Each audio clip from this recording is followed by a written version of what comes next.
ನಮಸ್ಕಾರ ಸ್ನೇಹಿತರೆ, ಇಂದು ನಾವು ನೋಡೋದು ಭಾರತದ ಅತ್ಯಂತ ಅದ್ಭುತ ದೇವಾಲಯಗಳಲ್ಲಿ ಒಂದಾದ ಬೃಹದೀಶ್ವರ ದೇವಾಲಯದ ರೋಚಕ ಕತೆ. ಸುಮಾರು 1000 ವರ್ಷಗಳ ಹಿಂದೆ ನಿರ್ಮಾಣವಾದ ಈ ದೇವಾಲಯ ಇಂದಿಗೂ ಇಂಜಿನಿಯರ್ಗಳು ಮತ್ತು ಇತಿಹಾಸಕಾರರನ್ನ ಆಶ್ಚರ್ಯಪಡಿಸುತ್ತದೆ. ಹೀಗಾಗಿ ಈ ದೇವಾಲಯದ ಹಿಂದೆ ಇರುವ ರಹಸ್ಯಗಳು ಮತ್ತು ಇತಿಹಾಸವನ್ನ ತಿಳಿಯೋಣ. ಪಾರ್ಟ್ 1, ದೇವಾಲಯದ ಇತಿಹಾಸ.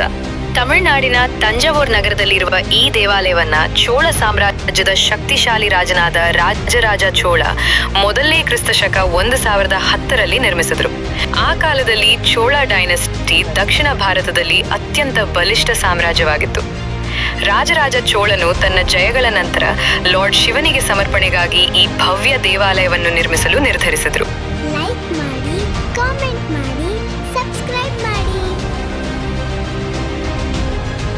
ಪಾರ್ಟ್ 2, ನಿರ್ಮಾಣದ ಅದ್ಭುತ ರಹಸ್ಯ.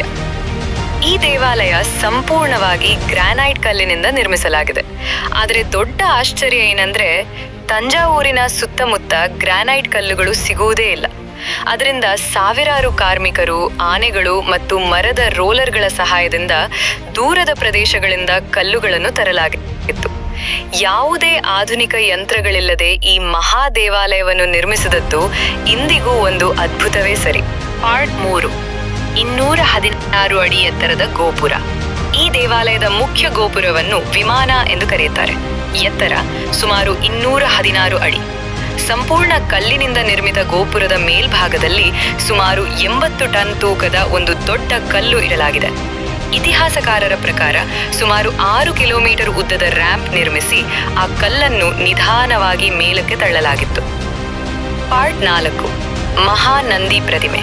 ದೇವಾಲಯದ ಒಳಭಾಗದಲ್ಲಿ ಶಿವನ ವಾಹನವಾದ ನಂದಿಯ ಭವ್ಯ ಪ್ರತಿಮೆ ಇದೆ. ಸುಮಾರು 12 ಅಡಿ ಎತ್ತರ ಒಂದು ದೊಡ್ಡ ಕಲ್ಲಿನಿಂದಲೇ ಕೆತ್ತಲಾಗಿದೆ. ಇದು ಭಾರತದ ದೊಡ್ಡ ನಂದಿ ಪ್ರತಿಮೆಗಳಲ್ಲೊಂದು. ಪಾರ್ಟ್ 5, ಯುನೆಸ್ಕೋ ಗೌರವ.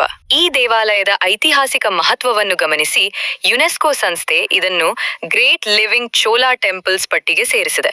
ಇದು ಭಾರತದ ಸಂಸ್ಕೃತಿ ಮತ್ತು ಇತಿಹಾಸದ ಅಮೂಲ್ಯ ಸಂಪತ್ತಾಗಿದೆ. ಎಂಡಿಂಗ್. 1000 ವರ್ಷಗಳ ಹಿಂದೆ ನಿರ್ಮಾಣವಾದ ಈ ದೇವಾಲಯ ಇಂದಿಗೂ ನಮ್ಮ ಪೂರ್ವಜರ ಇಂಜಿನಿಯರಿಂಗ್, ಕಲೆ ಮತ್ತು ಭಕ್ತಿಯ ಮಹತ್ವವನ್ನು ತೋರಿಸುತ್ತದೆ.